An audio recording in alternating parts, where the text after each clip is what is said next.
तो जैसा कि पिछले एपिसोड में हमने देखा था, वांगलिंग फिलहाल अपना वाटर एसेंस कंप्लीट कर लेता है और इसका पावर लेवल स्पिरिट वॉइड के पीक पर पहुंच चुका था और ये देखता कि बहुत सारे लोग अब इसकी तरफ बढ़ रहे थे। अब आगे और क्योंकि वांगलिंग इन्हें सेंस कर चुका था तो ये शांत रहता है। समुद्र के ऊपर ये प्रकट होता है और एक ब्लैक लिक्विड इसके हाथों में था। ये वही लिक्विड था जो 10,000 रिफाइंड करप्शन लिक्विड था। और जैसे ये शैडोज प्रकट होते हैं, वांगलिंग क्योंकि इसे वाटर एसेंस पता चल गया था, अब समझ चुका था कि वो आग को बुझा सकती है, लोगों को सफोकेट कर सकती है और इस लिक्विड को एक्सपैंड करता है। और जैसे एक्सपैंड करता है, ये 1000 लोग मारे जाते हैं। मतलब कुछ लोग तो सांस नहीं ले पाते और कुछ समझ में नहीं आता क्या हुआ, उनका ओरिजिन सोल ही कोलैप्स कर जाता है और वांगलिंग बाहर निकलता है। ब्लैक लिक्विड इसकी बॉडी के साथ फिर से फ्यूज हो जाता है और कुछ कदम आगे आने के बाद ये एक तरफ देखता है जहाँ पर वो वुमेन थे और वुमेन काफी डर में थी क्योंकि इसके पास कंपास था। तो ये देख लेती कि वो जो व्हाइट लाइट है उसके आसपास जो 1000 लोग गए थे, पलक झपकते मारे गए थे। इसे समझ में नहीं रहा था ये बंदा कैसे बच गया। जब पावरफुल कल्टीवेटर्स को हम सर्च कर रहे थे तो इसका पता भी नहीं चला था और इस समय चिल्लाती है कि जितने भी हमारे कल्टीवेटर्स हैं, जाओ और उस बंदे को मार दो क्योंकि उसके पास हमारे क्लैन का 10,000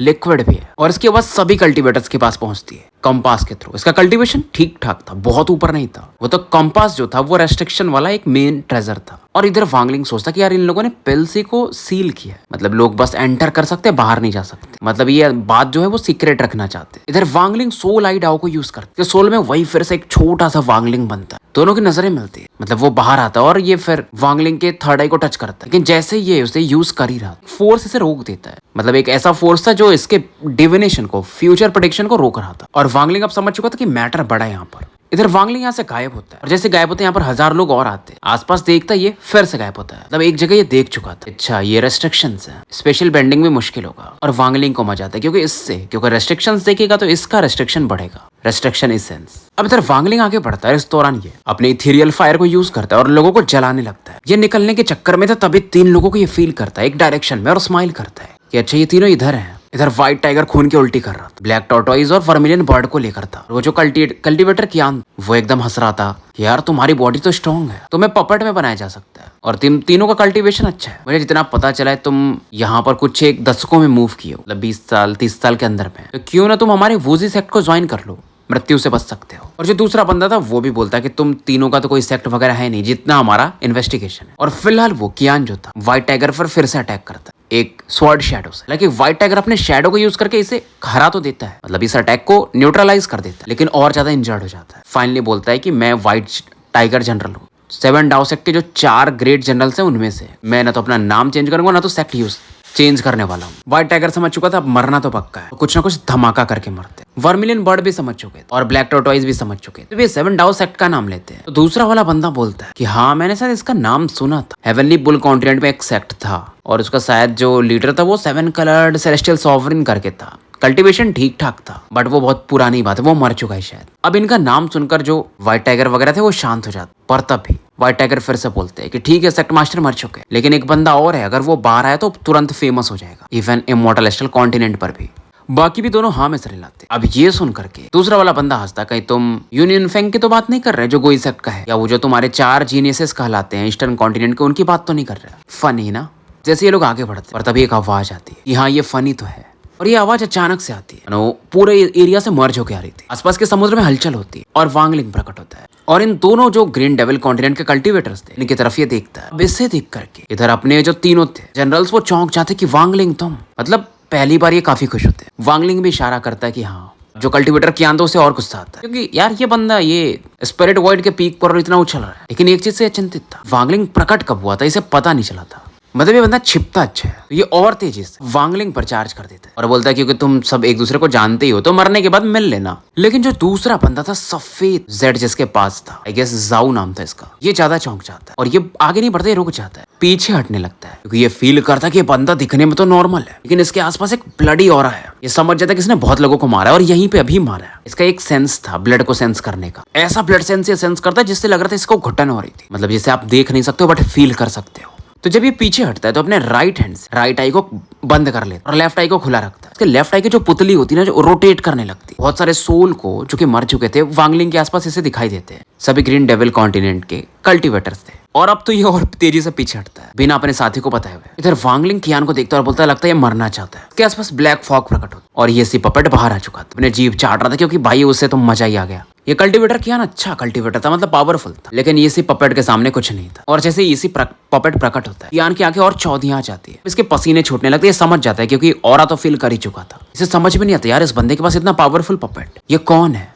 अब ये पीछे भागता है, बट ये पपेट का स्पीड बहुत फास्ट है, एकदम ब्लैक फॉग के समान आगे मूव करता है। उधर दूसरा बंदा अब तो बस फ्यूज होने वाला था। वांगलिंग आराम से देखता है, स्पेस की तरफ इसका हाथ बढ़ता है और नीचे से पानी का एक लहर उठता है और ये जो पानी था एक हाथ में बदल जाता है। लेकिन जैसे ही हाथ चार्ज करता है, वो बंदा एक पेंटिंग यूज करता है, मतलब एक अब उसके पास पंखा था जिससे वो लहराता है और बहुत सारे घोड़ों का शेडो बन जो कि वांगलिंग के हाथ से जाके टकराता है।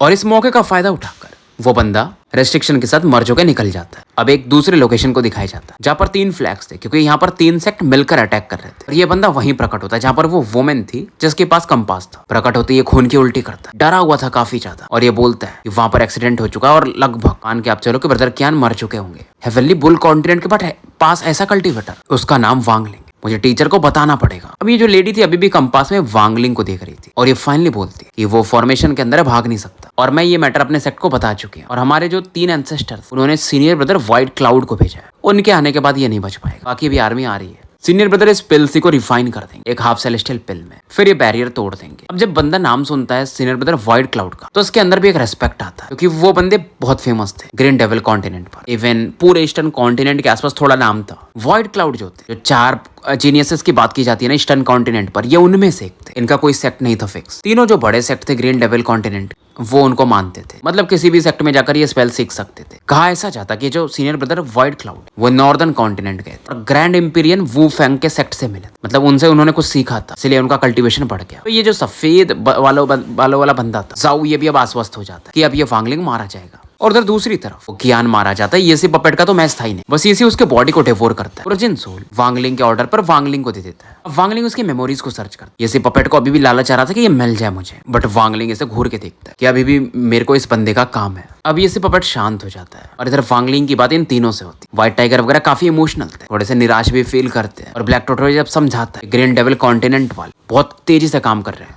सभी मारे जाएंगे। और वर्मिलियन बर्ड भी बोलते हैं कि ये पहली बार है कि ग्रीन डेविल कॉन्टिनेंट वाले हेवनली बुल कॉन्टिनेंट पर इतना लंबा स्केल का मतलब बैटल कर रहे हैं। वो तो एक बैरियर बनाया गया था गोई सेक्ट के एंसेस्टर और ग्रेट सोल सेक्ट के एंसेस्टर के द्वारा, कब के अंदर जा सकते थे। और यहाँ पर क्योंकि सील करके बैटल कर रहे हैं, तो ग्रेट सोल सेक्ट या गोई सेक्ट को पता भी नहीं चलेगा, क्योंकि अंदर से कोई बच के जाएगा नहीं, तो हमें मैसेज भेजना पड़ेगा, ऐसा व्हाइट टाइगर कहते हैं। वांगलिंग भी बोलता है हाँ ये बात करने का समय नहीं है, पहले निकलते हैं। अब ये चारों मतलब यहाँ से निकलते, कोई भी अगर बीच में कल्टीवेटर आता है ग्रीन डेविल का, तो वांगलिंग उन्हें इथेरियल फायर की मदद से जला देता है। आगे जाते जाते अब कोई नहीं मिलता। वांगलिंग को डाउट होता है यार कुछ तो गड़बड़, ये पीछा क्यों नहीं कर रहा। फिलहाल ये लोग हेवनली बुल कॉन्टिनेंट के काफी करीब बैरियर के आसपास थे। व्हाइट टाइगर को भी फील होता है यार कुछ तो गड़बड़ है, आसपास काफी डार्कनेस था। ये लोग हल्का सा हेवनली बुल कॉन्टिनेंट का बस वो रूपरेखा टाइप बस देख पा रहे थे। अब वांगलिंग इन तीनों से बोलते कि आप तीनों मुझे प्रोटेक्ट करो, मैं ये देखना चाहूंगा ये रेस्ट्रिक्शन कितना पावरफुल है। और वांगलिंग राइट हैंड से अपने सी को टच करता है, तो समुद्र में अपना हल्का सा डिवाइन सेंस छोड़ देता है। अभी के लिए कोई काम का नहीं था, बट फ्यूचर में बड़ा रोल प्ले कर सकता है। ये डिवाइन सेंस समुद्र के साथ फ्यूज हो जाता है, तो डिटेक्ट करना बहुत मुश्किल होगा। अब इसके बाद वांगलिंग क्या को वो ब्लडी लाइंस बनने लगा, मतलब रेस्ट्रिक्शन एसेंस को एक्टिवेट कर चुका था। आसमान की तरफ देखता है रेस्ट्रिक्शन को फील करने के लिए। बाकी लोग जिसे डिवाइन सेंस से नहीं देख सकते थे, अब वांगलिंग देख सकता था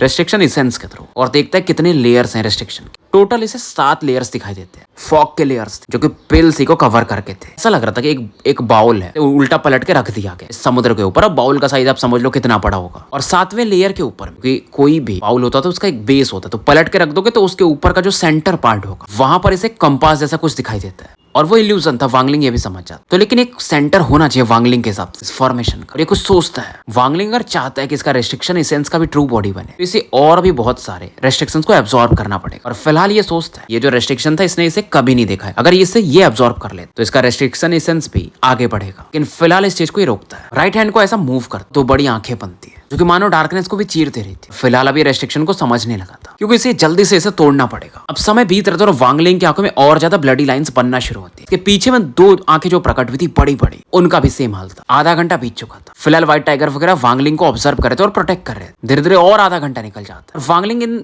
मतलब बीतते हुए समय 3 बार आसमान की तरफ इशारा करता। उसकी आंखों से ब्लड निकल रहा, पीछे में 2 बड़ी आंखें बनी, बट वांगलिंग ही देख सकता था कि कोई और नहीं। ब्लड नहीं था, रेस्ट्रिक्शंस लाइन थे। और 3 बार जब ये करता है तो एक सर्कल बन जाता है कि अब ये जो लेयर्स यहाँ पर बने थे फॉग के रेस्ट्रिक्शंस के, उसमें एक होल कर रहा था बाहर निकलने के लिए। एक बंदे के लिए अब ये काफी था, लेकिन अभी वांगलिंग एक ही लेयर में ऐसा कर पाया था। एक लेयर के ऊपर ऐसे 6 और लेयर्स, ऊपर के लेयर्स नीचे के लेयर्स ऐसा नहीं कि रुके हुए मूव कर रहे हैं, तो रेस्ट्रिक्शन को तोड़ना मुश्किल था। वांगलिंग दोनों हाथों का आसमान की तरफ बढ़ाता है और 9 बार मूव करता है, फ्लिक टाइप करता है। हर बार इसके हाथों में से रेड लाइंस बाहर निकलती, क्योंकि उस होल को कनेक्ट करते जाते फर्स्ट लेयर से सेकंड लेयर को। तो 3 लेयर्स को तो ये तोड़ देता है, मतलब होल टाइप कर देता है। व्हाइट टाइगर्स वगैरह को तो कुछ दिखाई भी नहीं दे रहा था। फिलहाल ये लोग सीरियस थे, समय बीत रहा था और ये भी चिंतित थे। हालांकि ग्रीन डेविल से भी कोई आया नहीं था। जैसे जैसे लेयर्स पर ये वांगलिंग चढ़ रहा था ऊपर, जब इसका माइंड जा रहा था 3 लेयर्स के बाद, रेस्ट्रिक्शंस और टफ होते जा रहे थे। रेस्ट्रिक्शंस को ये समझ भी रहा था और अपने सेंसर्स के थ्रू ब्रेक भी कर रहा था। अब जब 3 लेयर्स को ये तोड़ चुका और आधा मिनट जब बीतते, तो इस बार ये अपने हाथ को 17 बार घुमाता, तो में से 17 ब्लडी लाइंस निकल तीनों लेयर्स को चीरते हुए चौथे लेयर्स की तरफ पड़ते। और जो 6 लाइंस थी 17 में से 6, वो एक छोटा सा सर्कल चौथे लेयर में बना और बाकी लाइंस 5वें लेयर की तरफ पड़ जाती, वहां पर सर्कल बना। 5 लेयर्स को अब ये एक कनेक्ट कर देता होल के थ्रू, और इसी दौरान पिलसी में हरकत होती है। ऐसा लग रहा था एक पावरफुल और आ रहा है जो समुद्र को 2 भागों में चीर देगा। वांगलिंग भी चौंक जाता है, फिलहाल खड़ा नहीं होता। इसके पीछे में जो बड़ी 2 आंखें बनी थी वो गायब हो जाती, तुरंत ही व्हाइट टाइगर और बाकी को लेता है, आसमान की तरफ पड़ जाता। इस समय यहाँ पर एक पावरफुल स्वॉर्ड एनर्जी समुद्र को मानो सही में चीरते हुए यहाँ पर आती। बेसिकली एक स्वॉर्ड शैडो था, लेकिन बहुत पावरफुल था। स्वॉर्ड एनर्जी लगभग 100 फीट से तो ज्यादा ही थी।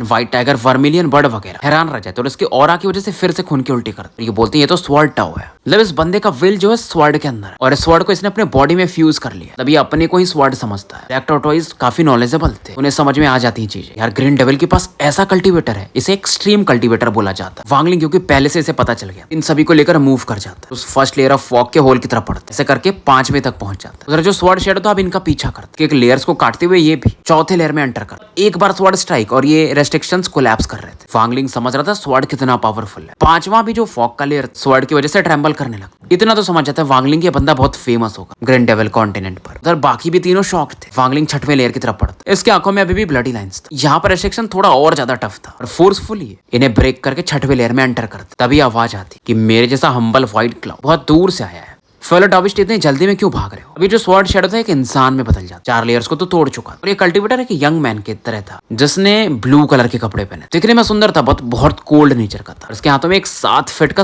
तलवार था। ये बेसिकली इसका अवतार था जो किसके स्वॉर्ड इंटेंट से बना था, लेकिन फिर भी इसमें इस बंदे का जो स्वॉर्ड इंटेंट था उसका 60% पावर था। ये खुद ऐसा बताता है और 5वें लेयर की तरफ पड़ता है। तलवार से इसे काट के सीधा 5वें लेयर को पार करने लगता। और अब इसके बाद ये वांगलिंग को देख पाता। 5वें लेयर पर ये एंटर कर चुका था और 6वें की तरफ पड़ता। वांगलिंग जो कि पलट के इसे घूर के देखता है, और जब इनकी नजरें मिलती हैं तो वांगलिंग भी थोड़ा सा इसका माइंड रंबल करता है। 7वें लेयर की तरफ पड़ जाता। वांगलिंग का एक्सप्रेशन थोड़ा बदलता। उधर व्हाइट क्लाउड भी कभी माइंड थोड़ा सा रंबल करता है, मतलब एक हरकत सी होती है दिमाग में, और ये आगे बढ़ता है और फाइनली बोलता है कि मुझे लगा था कि यार ओल्ड फेलोज के अलावा अगर कोई भी हेवनली बुल कंटेंट मेरा ध्यान खींच सकता है तो वो है बस यूनियन फैंग। तुमने भी मेरे ध्यान को आकर्षित किया। और ये खुद बोलता है यार ये बंदा रूथलेस है, और स्माइल करता ही है। फिलहाल वांगलिंग के सामने 7वां लेयर था। अगर इसे ये पार करता तो इन तीनों को निकाल सकता है। 7वां लेयर बहुत ज्यादा डेंस था, मतलब रेस्ट्रिक्शंस लाइंस बहुत ज्यादा थी, और वांगलिंग इस बार सही था। रेस्ट्रिक्शन एसेंस को यूज कर लेता, उसके एसेंस को यूज करता है रेस्ट्रिक्शन के अंदर एंटर करने के लिए। अब इसके पीछे 2 आंखें जो बड़ी से थी वो कोलैप्स कर जाती, उसमें से बहुत सारी ब्लडी लाइंस निकलती, वांगलिंग को मतलब कवर कर लेती और बाकी तीनों को, और ये 7वें लेयर में एंटर कर जाते हैं। उधर वो जो बंदा था वांगलिंग को फॉलो कर 6वां लेयर कोलैप्स कर चुका था और ये 7वें लेयर में आने वाला, और बोलता है फेलो कल्टीवेटर रुको, और अपनी तलवार को ये वांगलिंग की तरफ बढ़ा देता है। वांगलिंग पलटता है, स्वॉर्ड एनर्जी पर वॉर स्प्रिंट प्रिंट यूज करता है। तो मैं इसकी एसेंस 2 बॉडी प्रकट होती है और 2 war sprint print sword energy की तरफ पड़ते हैं, क्योंकि एक वांगलिंग और एक फायर एसेंस का। और इस समय वांगलिंग ने अपने डिवाइन सेंस को छोड़ा था समुद्र के अंदर, वो नीचे से प्रकट होता है। तब वांगलिंग उसे कमांड करता है। समुद्र के पानी का बना हुआ एक war sprint print palm print नीचे से ऊपर की तरफ पड़ता है। समुद्र का लेवल काफी नीचे चला जाता है, मतलब 2 बाम अटैक ऊपर से और एक नीचे से व्हाइट क्लाउड की तरफ पड़ता है, स्वॉर्ड एनर्जी की तरफ। तो वांगलिंग का जो बाम प्रिंट अटैक सबसे पहले वो स्वॉर्ड एनर्जी से टकराता और कोलैप्स कर जाता है। फायर एसेंस वाला जस्ट ऊपर से आता है फिर, और नीचे से वाटर एसेंस आ रहा था। कंबाइंड अटैक था फायर एंड वाटर का, तो इसकी वजह से बीच में फॉग बनने लगता कि भाई जो बूंद होती पानी की वो फायर की वजह से फॉग में बदलने लगती। नॉर्मली दोनों को गायब हो जाना चाहिए, मतलब वाटर वेपर बदल के खत्म, लेकिन क्योंकि दोनों वांगलिंग की बॉडी से वॉर स्ट्रांग हो जाती है। वांगलिंग को भी ऐसा नहीं लगा, क्योंकि भाई इसको यही लगता था कि फायर और वाटर मर्ज तो होंगे नहीं, और पानी भाप में बदल के उड़ जाएगा और आग बुझ जाएगा। तो ये जो फायर पाम प्रिंट का आग थोड़ा अलग फैल जाता, इंटेंस हो जाता, और जो भाप थे वो अलग ही ब्लरी टाइप आ रहे थे। वाटर और फायर मिलकर एक अलग ही सेंस बना लेते, गैस वाला ही सेंस। बहुत डिफिकल्ट था इसे प्राप्त करना, इम्पॉसिबल होता है वैसे तो। वही बंदा कर सकता है जो फायर को भी मास्टर कर ले और वाटर को भी, और दोनों को मर्ज कर पाए। कुछ रस एंड शोरिकेन जैसा, जिसको मैंने नारुतो को सिखाया था। तो यहाँ पर गैस इसेंस बन जाता है, वाटर और फायर गायब हो जाते हैं। वॉइड क्लाउड की जो स्वॉर्ड एनर्जी थी वो कोलैप्स कर जाती है। शॉकवेव खतरनाक प्रकट होता है। फोर्स की मदद से वांगलिंग 7वें लेयर में एंटर कर चुका था और ऊपर की तरफ व्हाइट क्लाउड को काफी नीचे आना पड़ जाता और बीच में येसी पपेट प्रकट होता है। वांगलिंग ने जस्ट आजाद किया था जो कि व्हाइट क्लाउड पर चार्ज करता है। जब तक कि व्हाइट क्लाउड रिएक्ट कर पाता, पपेट का जो ब्लैक हैंड था इस पर चार्ज कर चुका था। टाइमिंग सही था वांगलिंग। व्हाइट क्लाउड का एक्सप्रेशन बदल, व्हाइट क्लाउड तुरंत ही अपनी ब्लड को यूज करता, मतलब उंगली को होठों से काट के, दांतों से काट के स्वॉर्ड पर लगाता और येसी पपेट पर स्लाइस कर देता। स्वॉर्ड एनर्जी येसी का हाथ काट देती, येसी को पीछे हटना पड़ता है। लेकिन इसका हाथ जो कटा वो ब्लैक गैसेस में बदलता और व्हाइट क्लाउड की बॉडी में एंटर कर जाता है, क्योंकि इसमें येसी पपेट का किलिंग इंटेंट था और उसमें एंशिएंट डाओ पावर भी था। इधर वांगलिंग की आवाज आती है कि फेलो कल्टीवेटर व्हाइट क्लाउड, मुझे ज्यादा जल्दी भेजने की जरूरत नहीं है, फ्यूचर में हम मिलेंगे। उधर येसी पपेट ब्लैक फॉग में बदलकर वांगलिंग की तरफ आ जाता है। एक हाथ तो इसका कट चुका था। वांगलिंग इधर 7th लेयर को क्रॉस करके निकल जाता है। वांगलिंग के जाने के बाद थोड़ा समय बीतने के बाद व्हाइट क्लाउड स्माइल करता है और सोचता है कि यार हेवनली बुल कॉन्टिनेंट जाने में मजा आएगा अगली बार, और तुम बचोगे नहीं। तुम्हारे जैसा बंदा तो मेरा स्वॉर्ड फर्नेस बनना चाहिए। और ये भी इस समय इंजर्ड हो चुका था, लेकिन इसके पास समय नहीं था हील करने की। ओल्ड एंसेस्टर्स ने इसको एक ऑर्डर दिया इस पिलसी को रिफाइन करने को, एक हाफ सेलेस्टियल पिल में बदलने को। फिलहाल यहाँ पर पिलसी में कोई बचा तो था नहीं। हेवनली बुल कॉन्टिनेंट के सभी मर चुके थे और इस एरिया को एक तरह से ग्रीन डेविल कॉन्टिनेंट ने कब्जा लिया था। इधर वांगलिंग बाहर आ चुका और बाकी तीनों से कहता है कि तुम तीनों जाओ, मुझे कुछ और काम है। और वैसे भी हम बहुत दूर आ चुके हैं। ये जो जगह है वो इस सेक्ट के काफी करीब है, अगर तुम उन्हें रिपोर्ट कर दोगे तो वो जल्दी आएंगे। ग्रेट सोल सेक्ट की बात रही तो मैंने उन्हें बता दिया। मतलब एक जेड ये यूज करता है जो कि एक मैसेज के रूप में बदल के ग्रेट सोल सेक्ट की तरफ पड़ जाता है। मैसेज जेड को देख टाइगर वगैरह पहचान जाते, कुछ तो बोलना चाहते थे बट फिलहाल बोलते नहीं। वांगलिंग इनका एक्सप्रेशन समझ जाता है और बताता है कि हाँ मैंने ग्रेट सोल सेक्ट को ज्वाइन किया और वहां पर एक एल्डर हूँ, तुम तीनों ध्यान रखना। ये भी वांगलिंग को बोलते कि तुम भी। वर्मिनियन बर्ड भी कुछ कहना चाहते थे बट कह नहीं पाते और तीनों फिलहाल कोई सेक्ट की तरफ पड़ जाते हैं। और वांगलिंग पलटता है, पिलसी की तरफ किलिंग इंटेंट के साथ देखता है और बोलता है कि इमॉर्टल एस्ट्रल कॉन्टिनेंट में आने के बाद मुझे अभी तक कोई बड़ा लॉस नहीं हुआ। व्हाइट क्लाउड, मैं उस चीज का मतलब फायदा नहीं उठाऊंगा, ऐसा हो नहीं सकता। इस बार तो तुम्हें मार के रहूंगा। येसी का जो चीख था अभी भी वांगलिंग के कानों में था। वांगलिंग को इतना तो समझ में आता है कि व्हाइट क्लाउड का कल्टीवेशन बड़ा स्ट्रेंज है, ज्यादा हाई नहीं है बट उसका स्वॉर्ड एनर्जी बहुत शॉकिंग है। अब वांगलिंग इसके पास 2 ट्रेजर्स थे यानलो के, जिसमें इस अपना डिवाइन सेंस ये लगा चुका था। इसे पता था कि वो जो गॉड है उसमें 30 मिलियन डाउ सोल्स, एक अटैक शायद अगर उससे कर पाऊं तो मजा आ जाएगा। तो अब ये पिलसी की तरफ पड़ जाता है। इसे पता था कि व्हाइट क्लाउड एक्सपेक्ट कर ही नहीं सकता कि मैं वापस आऊंगा, और इसे ये भी पता था अगर व्हाइट क्लाउड को मारना तो पहले इसे कंपास चाहिए होगा फॉर्मेशन को कंट्रोल करने के लिए। अब इमॉर्टल एस्ट्रल कॉन्टिनेंट आने के बाद शायद व्हाइट क्लाउड पहला बंदा है जिसे वांगलिंग खुद से मारना चाहता है।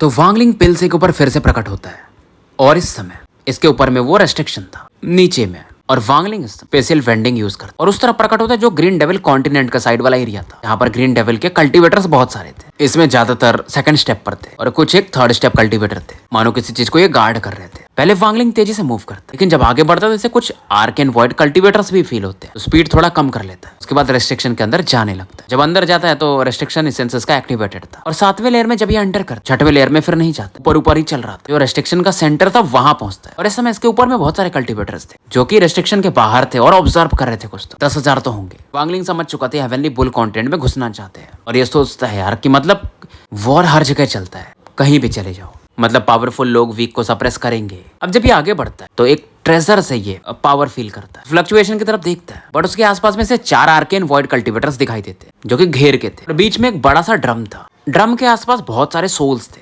मतलब मर चुके थे इंसान वही लोग। ड्रम बहुत हैवी लग रहा था, इसे 100 कल्टीवेटर उठा के चल रहे थे, आगे बढ़ रहे थे। वांगलिंग जब ऐसा देखता है तो ये गैस में बदल जाता है। इसे फील होता है कि ड्रम के अंदर कोई कल्टीवेटर छिपा हुआ है। फिलहाल ये 100 लोग आगे निकल जाते हैं। वांगलिंग सोचता है यार ऐसा ट्रेजर जिसके अंदर एक कल्टीवेटर फ्यूज है, और वांगलिंग ऐसे 8 और ड्रम देखता है। ड्रम या फिर वैसे ही कुछ बड़े बड़े ट्रेजर्स 1000 फीट के बड़े। इतना तो समझ जाते यहाँ पर ये ज्यादा देर रुक नहीं सकता। रेस्ट्रिक्शन एसेंस का जो सेंटर था, वांगलिंग और आगे जाता है जहां पर इसे फील हो रहा था कि थोड़ा और आगे है, और ये वहीं पर प्रकट होता है जहां पर वो वुमेन थी जिसके हाथ में वो कंपास था। उसके बगल में वो बंदा खड़ा जो बच के भागा था, उसके हाथ में पंखा था और इनके आसपास 300-400 कल्टीवेटर्स होंगे जो कि इन्हें गार्ड कर रहे थे। इन्हें भी नहीं पता था इनके ऊपर में वांगलिंग खड़ा है 7वें लेयर के रेस्ट्रिक्शन के अंदर, और वांगलिंग की नजर उस कंपास पे जाती है। इसे पता था यही इसका सेंस का सेंटर है, कंपास इसे चाहिए कंट्रोल करने के लिए। और जब ये वांगलिंग को मिल जाएगा कोई इसे इजिली ढूंढ नहीं पाएगा, किसी को पता ही नहीं रहेगा वांगलिंग कहाँ पर, और इसकी मदद से व्हाइट क्लाउड को ढूंढ सकता है, मार के फिर निकल भी जाएगा। लेकिन चीजों को फास्ट करना पड़ेगा, ऐसा जल्दी करना पड़ेगा कि वुमेन इन्फॉर्मेशन न भेज पाए अपने सेक्ट के अंदर। आसपास 3 फ्लैग थे, ये इतना भी समझ जाते, वो भी डिफेंस के लिए यूज किए जाएंगे।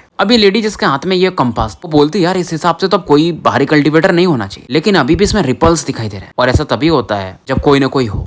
लेकिन कंपास में बस ग्रीन डॉट्स दिख रहे थे, व्हाइट डॉट्स तो दिख ही नहीं रहा था। फिर भी फ्लक्चुएशन था। लेडी बहुत ट्राई करती बट कुछ नहीं मिलता। बंदा जो सफेद कपड़ वाला था सब वो बोलता टेंशन की बात नहीं है सीनियर ब्रदर, व्हाइट क्लाउड है, अब कोई टेंशन की बात नहीं है। और लेडी भी बोलती हाँ अब तो थोड़ी समय में ये पिल सी गायब हो जाएगा और एक हाफ सेलेस्टियल पिल में बदल जाएगा। वांगलिंग सभी बातें सुन रहा था और वांगलिंग को अब समझ में आने लगा था ये लोग करने क्या वाले हैं। और इस समय पिल सी में कुछ हरकतें होती और बड़े बड़े वॉर्टेक्स बनते अलग अलग लोकेशंस पे। लेडी उस तरफ देखती और कहती है सीनियर ब्रदर शायद अपने काम पे लग चुके हैं। और वांगलिंग की आंखें एकदम चमक रही थी। रेस्ट्रिक्शन में छिपा हुआ था, किसी को पता ही नहीं था। ये धुएं में बदलता है और एक कल्टीवेटर के कान में एंटर कर जाता है। कल्टीवेटर थोड़ी देर के लिए रुकता है, कंफ्यूज होता है बट फिर से शांत हो जाता है। और लेडी ने क्योंकि बुलाया था तो उसके आसपास पहुंच जाता है और 3 फ्लैग्स जहां पर थे। जब वांगलिंग निकला था कल्टीवेटर के कान में एंटर किया तो उस समय फिर से कंपास में फ्लक्चुएशन हुआ, मतलब कंपास वार्निंग दे रहा। लेडी कंपास में देखती और तब तक गेम ओवर हो चुका था, मतलब वांगलिंग कान में एंटर कर गया था। अब यंग मैन भी पूछता वुमन से क्या बात है। लेडी फिर से बोलती कुछ तो गड़बड़ है। कंपास अपने आप वार्निंग दे रहा है, ऐसा वार्निंग मतलब कि कोई बाहरी कल्टीवेटर एंटर किया है। और ये बोलती है सीनियर ब्रदर जाओ मेरी मदद करना। वैसे वो बंदा